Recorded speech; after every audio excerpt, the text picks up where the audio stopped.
thank you everyone for joining us on ReConnect Hungary's second round of Hungarian masterclasses. This is this year's 6th edition, and we welcome Tom Szigeti, or Szigeti Tomi, back because a lot of you will remember he was here from last year when we had a discussion, a very cool discussion about Trianon, which was 100 years old last year. So I want to thank Tomi for joining us again.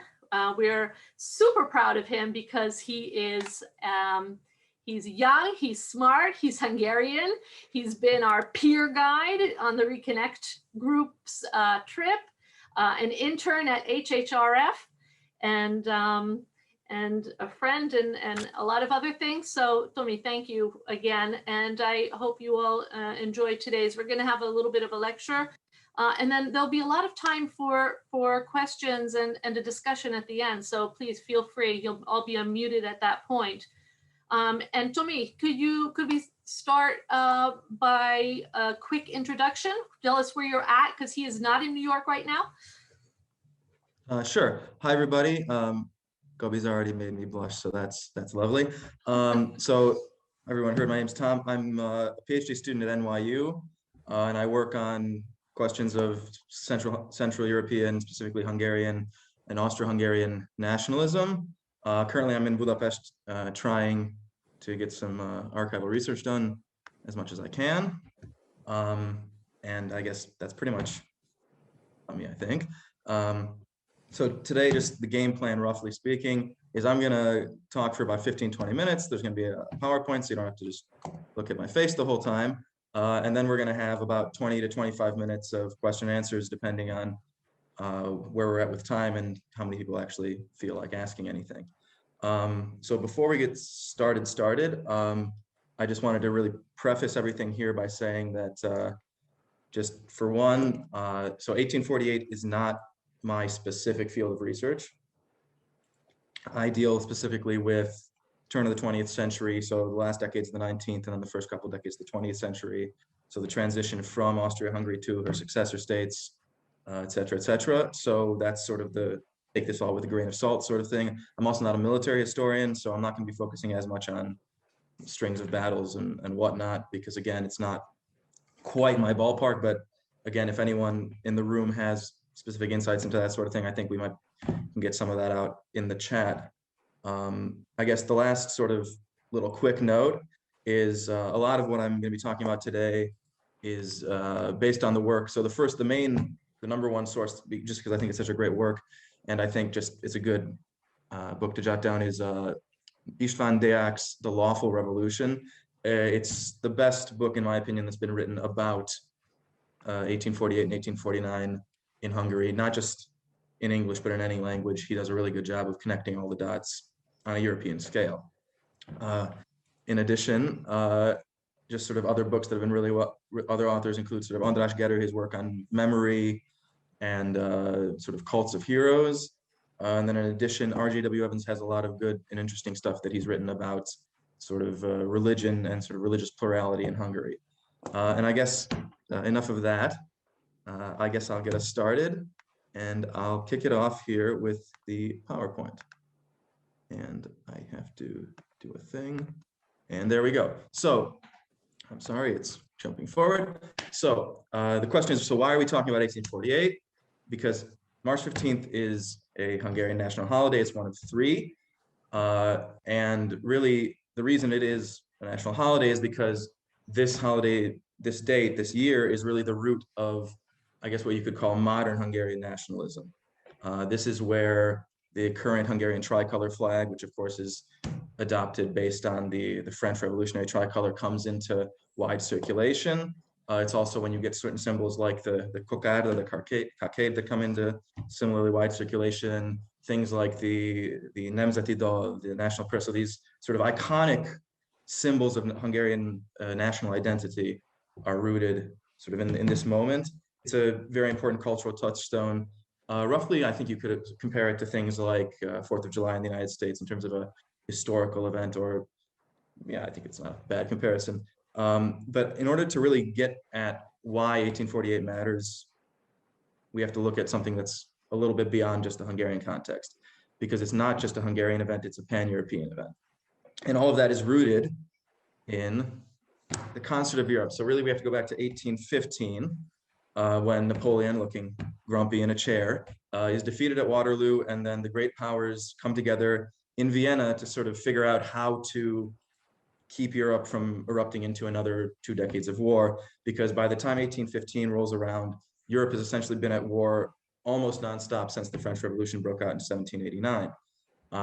And so essentially, the heads of the United Kingdom, so Great Britain, Austria, Prussia, Russia, some smaller powers get together and sort of figure out a way to maintain peace and also maintain reaction, maintain monarchy. So stamp down revolution wherever it rears its progressive head, essentially.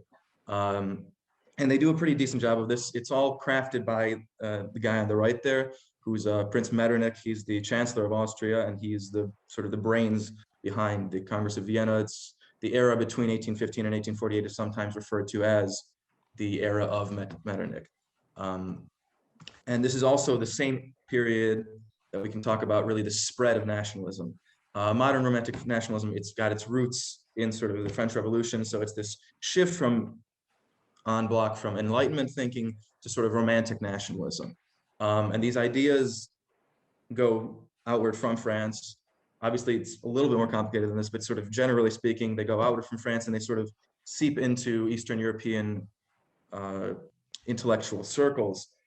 And that creates a whole host of interesting problems and questions, because unlike, say, France, or particularly unlike Britain, in Eastern Europe, you have sort of simultaneously the problems of growing nationalism, extreme heterogeneity, and then this question of backwardness, which, to be very brief, is just the question of how to bring these regions that, again, it's a perception issue, are perceived as being backwards in comparison to Western Europe, or specifically in comparison to the United Kingdom, how to bring them forward industrially, economically, in terms of education and these sorts of things. So these two questions of nationalism and national awakening and backwardness become very linked, and it's seen by intellectuals in Eastern and Central Europe as a way of moving forward and advancing the country, advancing, and here it's really formulated, not for the first time, but it's formulated in explicit terms, advancing the nation, sort of the imagined community, which is what Benedict Anderson calls it, the imagined community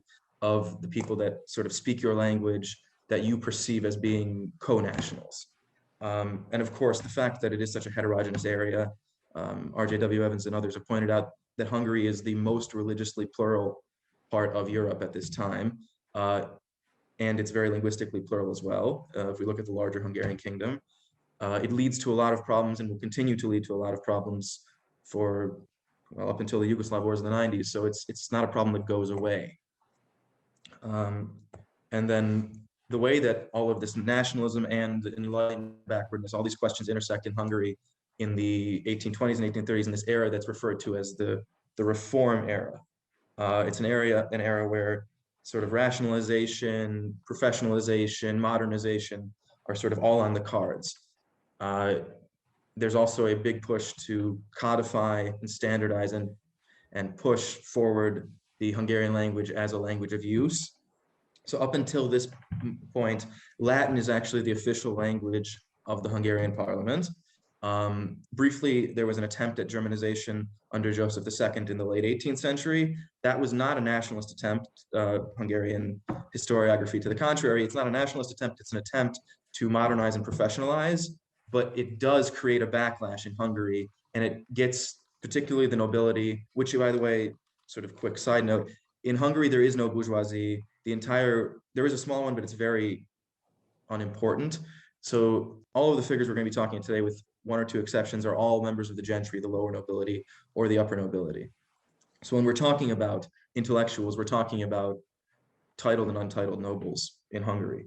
And they start feeling Hungarian, and they start wanting to learn Hungarian, and they start wanting to improve their country. And of course, the most famous reformer is István Széchenyi and his great rival, Lajos Kossuth, who we'll get into more in a second. So Kossuth, just to go back here, he's responsible for a whole slew of innovations and advances. He's born into the upper aristocracy. He actually learns Hungarian as an adult. So most of his letters are written in either German or French, but he nevertheless really jumps onto and really attaches himself to Hungarian nationalism and really becomes the motor of Hungarian society's modernization. He's a big Anglophile, so he travels the continent. He brings back English and Scottish engineers to build the Lánchíd, the chain bridge, which is the first bridge to span the Danube, and it's a very important engineering feat in any case. He also sets aside money to found the National Academy of Sciences, the National Casino, which is more of a sort of posh debate club for intellectuals to try to spread Hungarian ideals. He really pushes all sorts of credit reforms. He's interested in land reform and these other issues. And he sort of gets, him and a couple other people get the ball rolling in this direction. And this mix of modernization and nationalism also leads to growing discontent with Austria, with the Habsburg monarchy that is ruling the country. And that discontent is embodied in more radical form by Lajos Kossuth. Kossuth himself is actually a member of the lower nobility. He's born into relative poverty, and he gets his start as a lawyer. But he's very quickly sort of rises and gets to fame simply because he's a very, very gifted orator, and he's a good writer, and he knows how to work a crowd. So at the 1832 Diet, which is the term that's used for the parliament, the National Assembly, that meets in Pozsony, which is today Bratislava, he does this unprecedented thing of he starts sending letters back to Budapest that are published. They're really sort of essays or articles critiquing the central administration, so critiquing the Habsburg government. And he ruffles a lot of feathers, but this is how he sort of shoots to fame. He founds newspapers in Pest, and he quickly becomes sort of the voice of more, not quite radical, but certainly much more radical reform and sort of political opposition and political complaint about Habsburg rule versus Széchenyi, who is much more of a, he's not conservative, but he's certainly much more reform oriented. That being said, it should also be noted that really, as we'll see, the concept of divorcing Hungary from the Habsburg monarchy is nowhere near on the cards now, and it really won't become on the cards until 1849. But we're going to get to that in 1 second. So in 1847, the Hungarian Diet meets again in Pozsony, and it's an attempt by Emperor King Ferdinand to basically tamp things down, to calm things down, because at this moment throughout Europe, things are starting to bubble over. That concert of Europe that we talked about earlier, that sort of Pax Metternich, it's starting to fall apart. There's growing anti-monarchical, anti-autocratic, and pro-republican, pro-democratic sentiment. And it all bubbles over at the very beginning of 1848, fortuitously right when the Hungarian Diet is already meeting. So there's a small revolt in Sicily in January, and then the big one, of course, is February when it hits Paris, because whenever anything hits Paris, the rest of Europe, but particularly Eastern Europe, starts wanting to copy it immediately. And so in Paris, you have the fall of Louis Philippe, who was only king since 1830. So it's another revolution in France. And it's the rise of the very brief-lived Second Republic, which in a couple of years will be replaced by the Second Napoleonic Empire.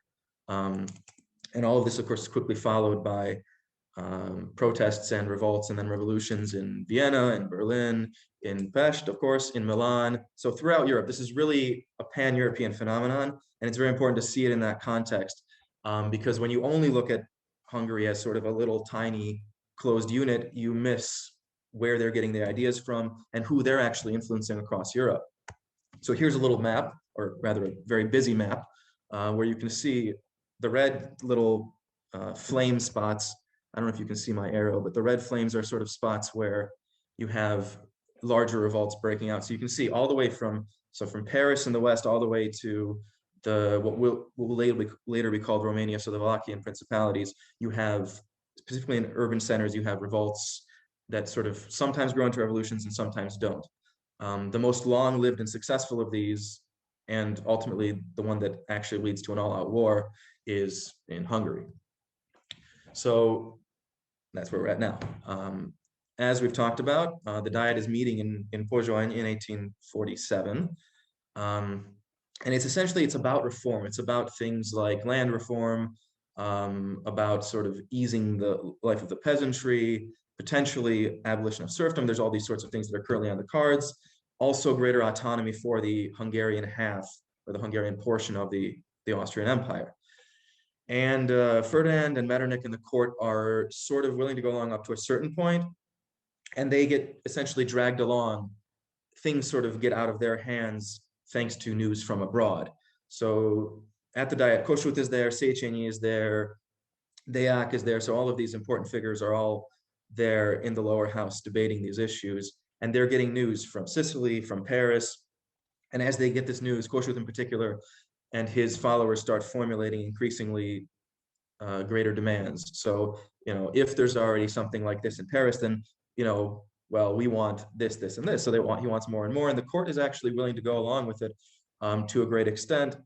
So much so that really they give most everything that Kossuth want because of what happens on March 15th in Pest. So this is the reason why the date is because on March 15th, there's a revolt, an uprising, really a massive demonstration in Pest.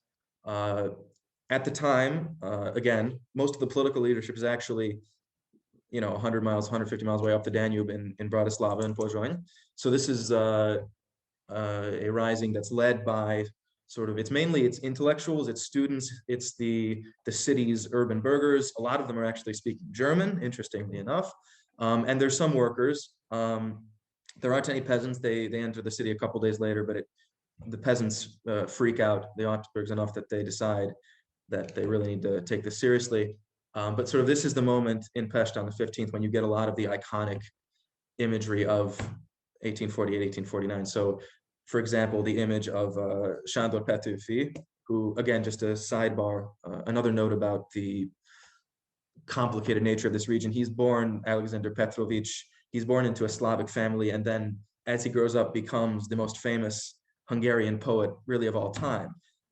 So just in terms of the way that nationalism and all these questions intersect. And so you can see here on the screen, this is an image of him reciting his most famous poem, the Nemzeti Dal, the national song from the steps of the National Museum, which, by the way, is another project of the Reform era. So this is sort of the iconic symbolic moment. And it quickly leads to basically the Habsburgs under Ferdinand caving to almost all of Kossuth and the reformers' demands. And with the so-called April laws, Hungary gets essentially home rule. It gets the equivalent of what in Hungarian is called the first felelős kormány. So it's the first government that's responsible for the country and sort of to the people theoretically. It's led by a man who had been and was still at this point Kossuth's political sponsor, Lajos Batthyány, who sort of becomes his rival at this point as well. And as you can see from the image, it includes sort of a who's who of important Hungarians who are important at this moment and will continue to be hugely important in the next sort of half century, 30, 40 years for sure. So Ferenc Deák here, who's the man who will essentially create Austria-Hungary in 1867. József Eötvös, who is sort of the liberal reformer thinker, theoretician of how to try to go along with Hungary's minorities. And then, of course, you have Kossuth in the position of finance minister. That was a compromised position because the Habsburgs would not have accepted him as prime minister under any circumstances. So this was sort of a way to keep him there, but keep him from being too dangerous. And then of course, you have Széchenyi, who basically joins the cabinet in an attempt to keep an eye on Kossuth because he doesn't trust him, he doesn't like him, he thinks he's going to drag Hungary into the gutter. And sort of, sorry, I didn't realize I missed a slide there. Really, over the course of this summer, things are confused. Things are strange. So this government is passing all sorts of laws, reforms, and the Habsburgs are going along because they're actually experiencing revolts all over their empire. So there's a revolt in Vienna that freaks out the Habsburgs. There's revolts in Italy. So they actually need to send the majority of their army to Italy to try to keep things under control. And there's sort of a pan-German thing, a pan-German moment as well. So things slip out of the Habsburgs' hands. Metternich actually resigns on March 13th, making both the Viennese liberals and all of Hungary very happy. And so you have this sort of strange period from April until September, where it's sort of a revolution, but everyone is still loyal to the king, to the emperor king. You have troops coming up from Croatia under the leadership of the Croatian governor, the Ban, whose name is Jelosic, and they are actually engaging in small skirmishes and firefights along the Hungarian border with Hungarian troops, and both sides are claiming loyalty to His Majesty the King. So it's a very confused situation where nobody's quite sure where this is going to go and how it's going to go. And again, just to emphasize, at this point, this is a government whose head of state is still 100% Ferdinand, so the Habsburg monarch. So there's no independence yet. There's no real push for it yet. It's still about reform and sort of home rule, if you will.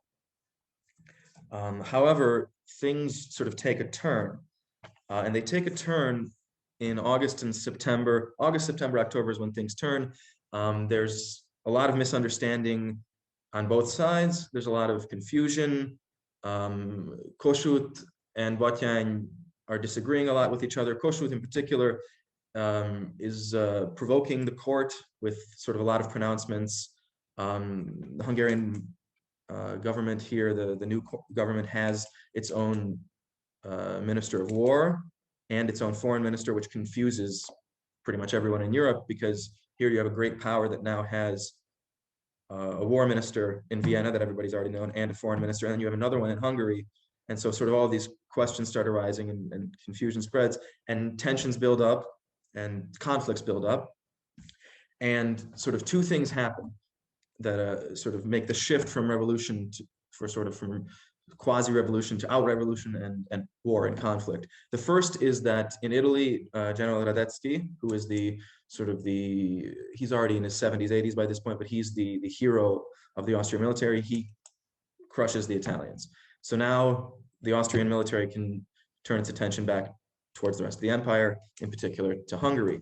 The other thing that happens is that as sort of the court gets fed up with the Batthyány government, they send a man by the name of Lamberg to be the commander-in-chief of Hungarian forces. He is a moderate Hungarian himself, but he's not seen that way by the crowd in Pest. And so what happens is he arrives in Pest, and he's trying to meet with Batthyány. He can't find Batthyány because Batthyány's actually on his way to Vienna. He gets caught by a crowd of radicals, and he's stabbed to death and hanged from a light post. And this quote-unquote Lamberg affair, it infuriates the court, and it pushes them to taking the next step, which is at the beginning of October to disband the Hungarian National Assembly and declare martial law. Now, this is the point where there's really finally, at least de facto, a huge break between the crown and the Hungarian government as it is. Of course, on paper, they're still all His Majesty's ministries up until April of 1849, but we'll get there in a second. So again, just getting back to this, now we have a situation that is actually looking like a war, and it is a war. Batthyány resigns because he feels torn between his loyalty to king and country, because the two are no longer contiguous. And there's basically a parliamentary dictatorship that arises with a committee of national defense that's headed by Kossuth. And this is where we get to the War of Independence. At first, there's a number of setbacks for the Hungarians over the course of the fall. And then, however, when winter arrives, they get a huge boost thanks to the general on the right of this screen. His name is Artur Görgey. He was an Austrian in the Austrian army. He was a lieutenant, and he has sort of this meteoric rise from a captain in the Hungarian National Defense Force, the Honvédség, all the way to general. And he leads the so-called winter campaign that sort of surprises all of Europe. He's on the lips of everyone from Berlin to Paris to London. Engels and Marx think he's the greatest general since Napoleon. So he truly has sort of an international fame, this meteoric rise. And his successes are what essentially keep the revolution alive through the winter.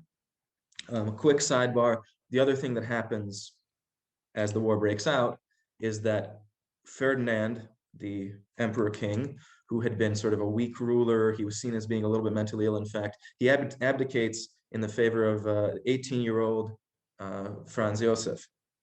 And now there's sort of, on the Austrian side, a full commitment to a military solution to the Hungarian problem. So again, by the time 1849 winter comes around, Hungary is in surprisingly good shape. The government has had to flee from Budapest, or from Pest rather, to Debrecen, so in the east of the country. But nevertheless, things are looking okay. However, they aren't okay, and part of this, of course, is an economic matter. Hungary doesn't have the supplies, the manpower even, to keep up this war, to keep it going. The other thing that happens, of course, is that Austria finally gets some more competent generals in the field.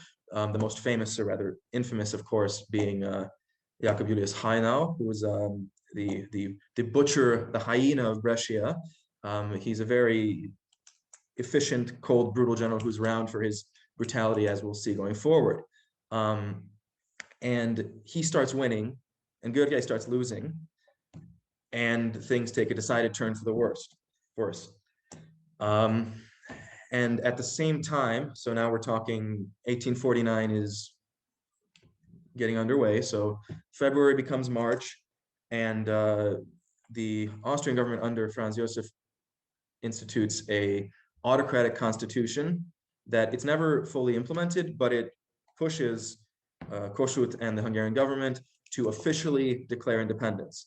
So the official declaration of independence does not come until April 14th of 1849. So up until this point, these armies are technically just fighting for home rule, and there's still plenty of generals are still claiming loyalty to the king, even though they're fighting the king's forces. So it's, again, a very interesting and confusing moment. But in any case, this is where the break happens. This is where you have the evolution of what they call the Kossuth crest, which is the Hungarian crest without the Holy Crown, because the crown is, of course, a monarchical symbol. This, of course, divides a lot of the parliament. Many parliamentarians actually up and go home. A couple of generals actually quit as well, because they feel that this is sort of a line that they did not wish to cross. Now they're actually fully committing treason, as though dozens of battles before this hadn't made that clear. But in any case, there's a certain degree of sort of legalism at play. But in any case, by the time official independence rolls around, things aren't looking good.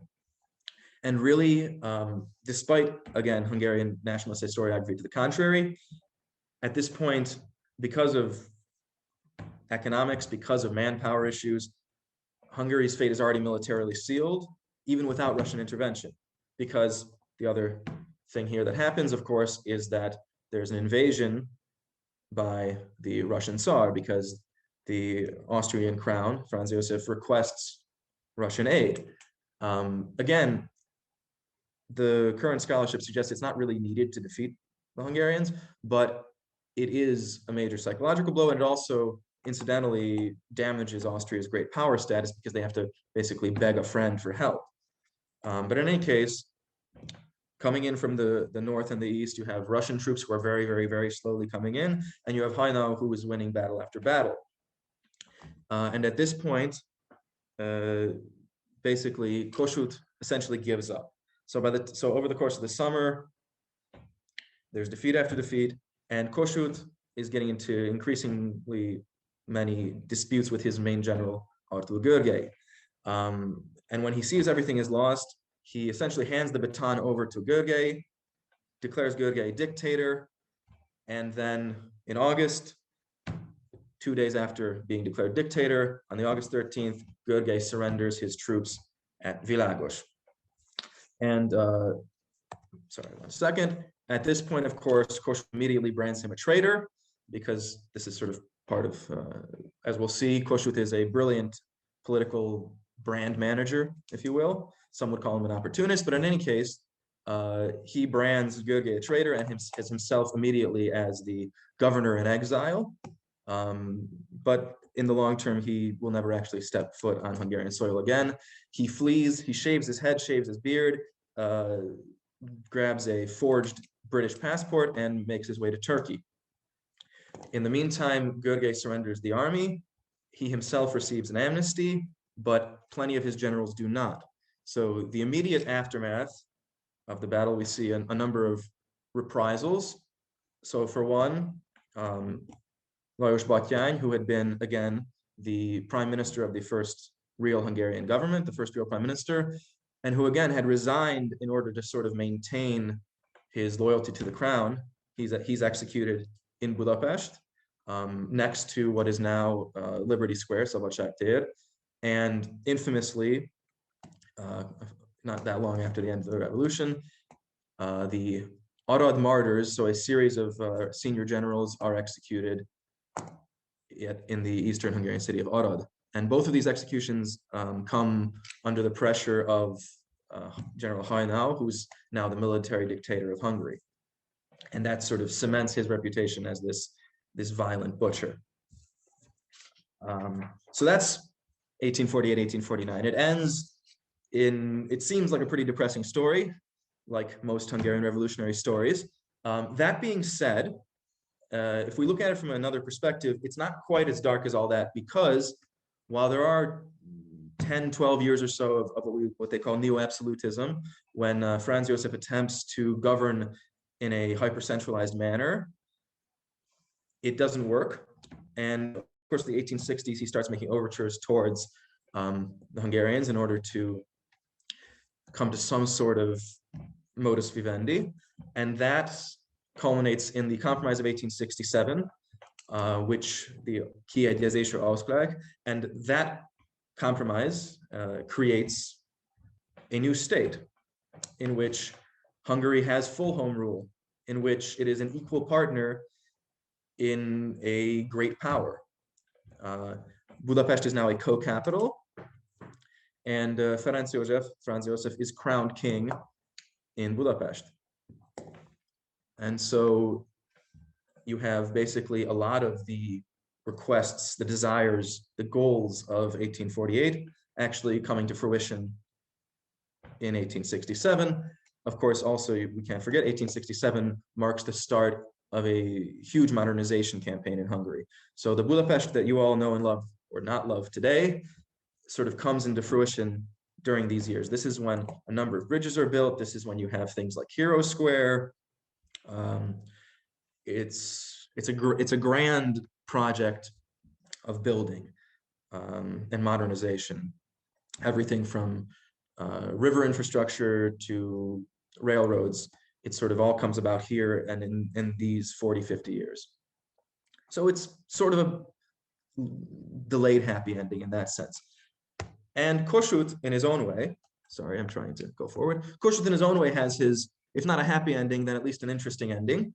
After going to Turkey, he eventually manages to snag an invitation to come to the United States. And he embarks on a world tour, as it were. And he really is, in a lot of ways, not the first, but he's one of the first celebrities, really. When he comes into New York, he's greeted by a 21-gun salute from Jersey City. When he lands, there are throngs of people, giant crowds. He's described as the Washington of Europe. In fact, he addresses a joint session of Congress. He's the first foreigner to do so after the Marquis de Lafayette. So he's greeted with this huge enthusiasm for the first portion of his stay. That being said, he quickly disappoints people on both the American right and left, if we can use these terms, because for abolitionists like William Lloyd Garrison and others, the fact that Kossuth is unwilling to say a word about slavery deeply bothers them. And for at the time, there's these things like the sort of small genesis of what will become the Know Nothing Party. He's trying to drag the US into foreign entanglements, and his very revolutionary stature is threatening and problematic. So anyway, he comes to he comes to the United States to try to rally aid for Hungary. As we can see here, the little logo on the top of this photo shows "Hungary is not lost." This was one of his slogans, and he wows crowds speaking basically Shakespearean English. But despite all of this celebrity and wowing and star factor, he doesn't get anywhere with the United States government. He has a few meetings with Millard Fillmore, who's the president at this time, but Millard Fillmore couldn't really find Hungary on a map. So it doesn't get anywhere. After this, he goes to London, where again, he's received very fondly.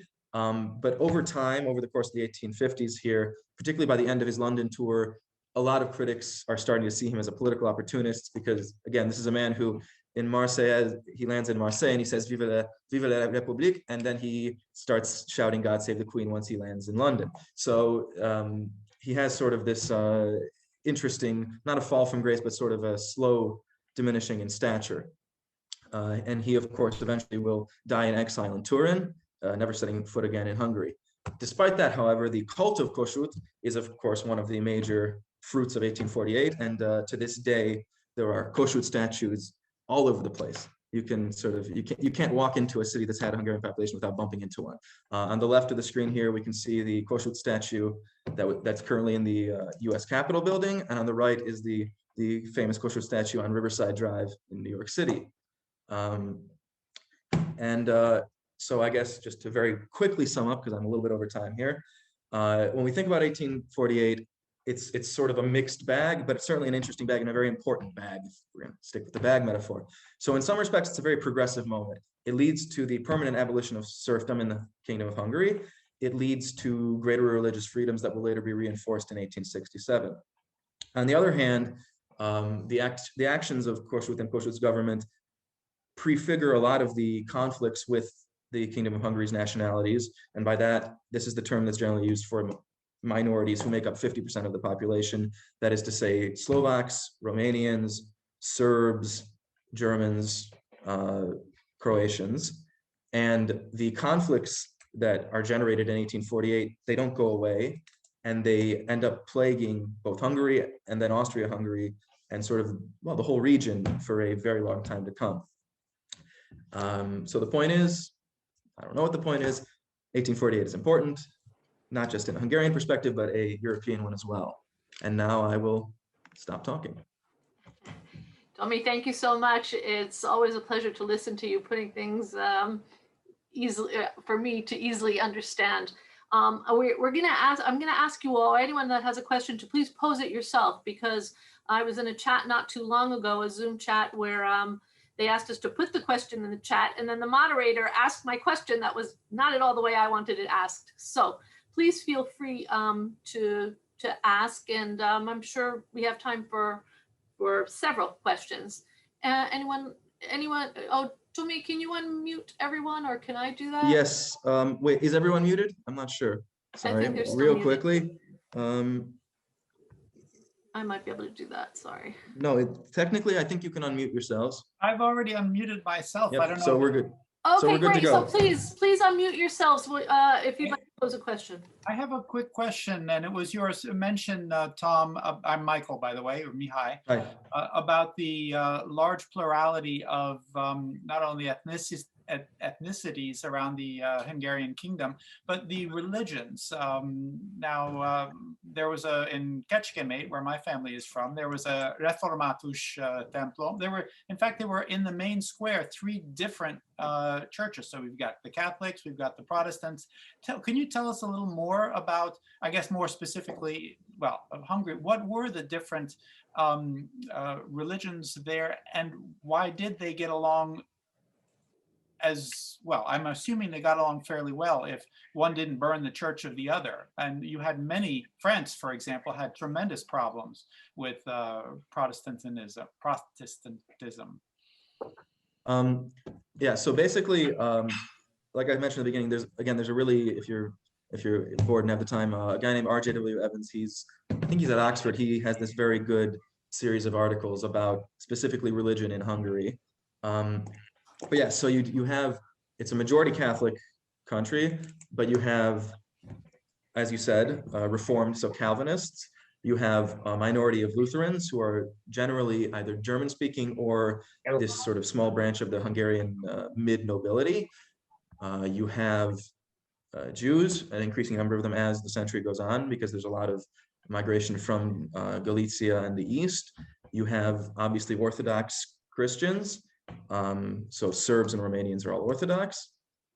And then on the very margins of the southern border, you have a couple of Muslims, but they're sort of not that relevant. And then, of course, in Transylvania as well, you have this strange thing called the Uniate Church, which is its own separate thing as well.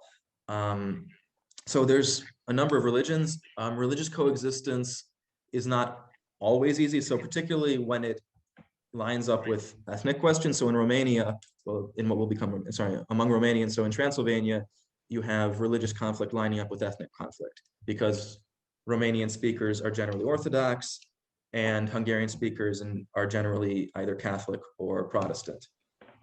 In terms of coexistence, urban coexistence, you have these sort of interesting things pop up that, to my knowledge, still exist up until the mid to late 20th century, of sort of intermarriages where it was actually sort of a very common thing, a legal form where a deal would be done where if the husband is Catholic and the wife is Protestant, then all the boys would be Catholic and all the girls would be Protestant. So there's these very interesting sort of modes of coexistence that do pop up. You know, because that was interesting. I just know that in my family, there were marriages between Catholic and Protestant. And that's the sort of thing that was anathema in, I mean, France is a good example, because I currently live in France, and it's a country whose history I actually know better. But very interesting that there was not that animosity, or perhaps it happened, this was later. Yeah, so there was obviously during the Counter-Reformation, but part of the reason that it sort of died down was also because it's a function of the strength of the Hungarian nobility and its strength vis-a-vis the Habsburg crown, because you do have a lot of nobles who never convert back to Catholicism, and they have a lot of political clout, particularly in the eastern half of the country. Thank you very much. Thanks, Michael. Anyone else? Yes. Yeah, I just had a comment. Thank you, Tom. I was late because I was doing another Zoom on sister cities at a place I host, the California Cafe, and maybe that's something we can explore later. I've been asked to record some messages for March 15, and so I've done a little bit more research on Kossuth particularly, and because of the religious comment, I just thought in my research I came across that he was, of course, Reformatus, and his wife was Catholic, and that it absolutely caused a scandal. And they got married as soon as he was liberated. So which would have been, you would probably tell me, what, 43 or something after he was in prison. But anyway, maybe because he was so well known. So Kossuth was actually, to my knowledge, he was evangelical. He was Lutheran. Yes. Yeah, but part of the scandal was not just her religion, but also that she came from a poorer family. So that was part of the partial scandal. And the other factor with Kossuth's wife, of course, is that after the fact, so during 1848, 1849, and after, she takes on the role of the wicked queen, the wicked wife, because so she is blamed for all of Kossuth's failings. So whenever he makes a bad decision, it's not him, it's his wife who's whispering poison in his ear. So just a slight aside. But thank you very much. Thank you, Eva. Good luck with your cafe in San Francisco. Anyone else? Yes, I have a question. Hi, Madeline here. I have a question specifically about Kossuth's meetings with Fillmore at the White House. I know there was, Fillmore was slightly disinterested, not as engaged as Kossuth would, hope he would be, but are there more details on those meetings? This is just for our research purposes. We'd like to know a little bit more, like, anecdote about those meetings. Sure. So for one, like I said, I can send you some stuff via email later. But sort of the very brief version is that, so unlike Tyler, unlike his predecessor, so Fillmore was very uninterested in foreign policy. And also the secondary factor with Fillmore was that at the time Fillmore's Secretary of State is Daniel Webster. And Daniel Webster sort of tries to make use of Kossuth when Kossuth's in the US. Webster meets Kossuth and he sort of has this great line where he sort of wraps his arms around Kossuth and he says that, there's going to be a, it's Washington and Kossuth, the Occident and the Orient. And there's also this wonderful quote, I'm pulling it up right now so I don't misquote it, but there's this wonderful moment. He claims that, there's going to be an America of the American ideals will spread to the Danube basin. The mountains of the Carpathians will ring with freedom, etc. And that actually angers the hell out of Fillmore. And Fillmore releases a statement saying that the Secretary of State was speaking in his own capacity. And of course, in 1854, Webster and Fillmore both compete for the Whig nomination. And so basically Webster's a political rival and is trying to make hay out of Kossuth. So that's another factor as well. Just the brief anecdote version, but I'll send you some more stuff. Sure, thank you so That's much. helpful at all. I don't know if I Thank answered you. your question or not. Thank you, Madeline. Good luck with your research. Thank you. Can I pose a follow-up to that? In what capacity is Kossuth speaking in any official way for Hungary or Hungarians if he has fled the country? Because this is after his stay in Turkey, right? Yeah. So he actually, when he abdicates or when he declares Görgey dictator, he officially renounces the title of kormányzó elnök, so governor president. He renounces the title. However, basically a week later, once he's safely across the border, he reclaims his title. And so basically the authority that he has is governor president in exile. He is the representative of the Hungarian government in exile, is his claim.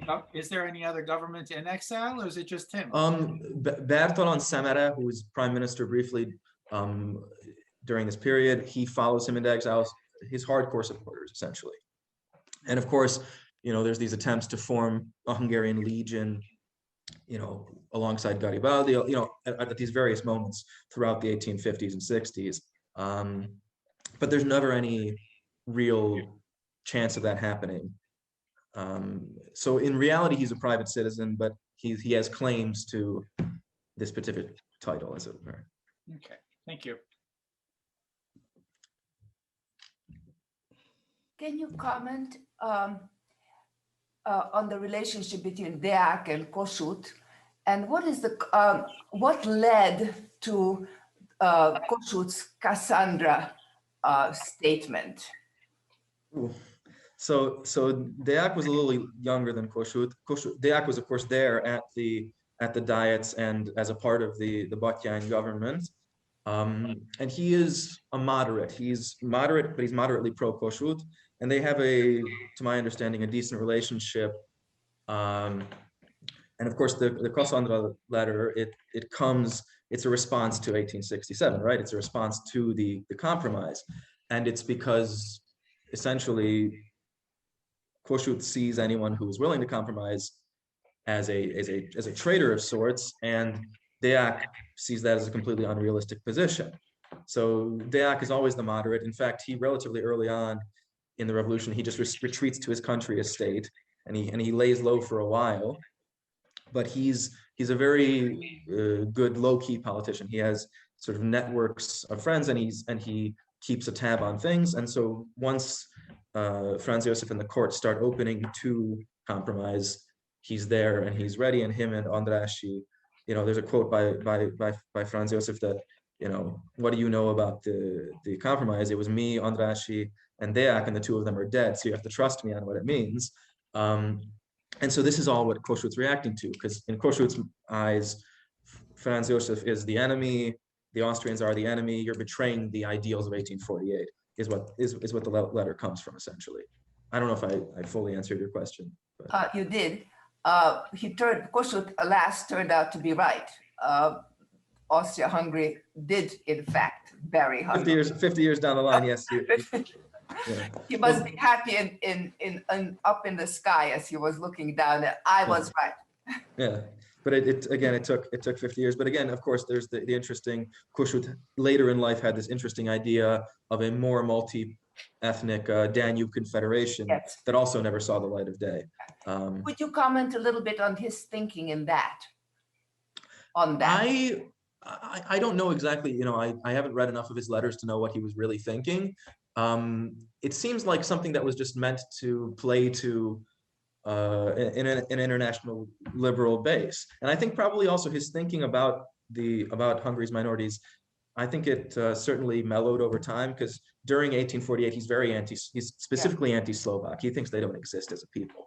But I think he mellows over time. Partially he mellows, and I think partially he's reading people like Palaczki, and I think who's a Czech thinker who's very into these sort of Austro-Slavism. So these ideas of confederation, he knows about them, he's hearing about them, and he's trying to present a twist on that as an alternative to Austria-Hungary. Thank you, Eva. Anyone else? Yes, I think we have time for about one or two more Yeah. questions. yes, this is Eugene Todd from Hastings. I just want to ask what happened with the two children after Kossuth and his wife left to Turkey? The two children, so Ferenc and Lajos Jr., they ended up in, I don't know what, off the top of my head, I'll be honest, I don't know where they were in the immediate aftermath of the war, but they did both end up in Italy. So of course, as you probably know, so Lajos Jr. stays in Turin, in Torino, and becomes, I believe, an engineer in Italy. And the younger son, Ferenc, actually returns to Hungary when his father dies and becomes the head of the 1848 party, and briefly a part of a Austro-Hungarian government during the last decades of the monarchy. The two young boys, a Hungarian leader from Chikvand took the two boys Okay. from the Turkish, from the Hungarian border, and they took them close to the village where Kossuth's wife was born, Nagydém, because he was afraid that this Hungarian leader was Boros from the village of Chikvand. And then the two boys were close to Nagydém, and after a few days, Kossuth's father-in-law took the boys, and then with the help of some religious leaders, he could save them, and he was there in his room. But after a while, the Austrian government ordered them to be kept in prison, and then they were taken to prison for a short while into Austria. Thank you so much. This is why the question and answer section is so great. Like I said, I don't know every little tiny detail of 1848 because it's not quite my subject, but thank you so much. That was very useful. Unfortunately, I think we might be out of time. Yeah, we are out of time. I would like to thank you all for coming. If you missed any part of Tomi's lecture, please go to ReConnect Hungary, and in the community section, you can find all our masterclasses that are recorded, so you can listen to it again or listen to what you might have missed. And again, we'd like to thank Tomi a million for joining us today. He is in Hungary, if you haven't heard, if you missed the beginning. So it's late Saturday night, or getting late Saturday night for him. And thank you for supporting, by joining us today. You are supporting ReConnect Hungary. And also, if you'd like to support ReConnect Hungary by any sort of monetary donation, please go to our website. We have a PayPal so that we can keep these programs alive. And we hope to see you soon. We have a couple more Saturdays. If you are not on our mailing list for our ReConnect Hungary newsletter, where we often have super interesting things, please do send us an email to the info@reconnecthungary.org address, and we'd be happy to put you on there and keep you up to date with all the things that we have going on. Just another quick note, May 8th, we'll have a benefit or a gala or dinner at the Hungarian consulate in New York. If you're nearby, I hope you can join us. If not, please support us from wherever you are at. You can always find me either on the phone or via Facebook. And thank you all again for joining us this Saturday afternoon. And of course, Tomi, thank you a million for your fantastic presentation. As always, super interesting. And I bid you all a great weekend. Thank you once again, everybody. Thank you all for the questions, and have a good afternoon.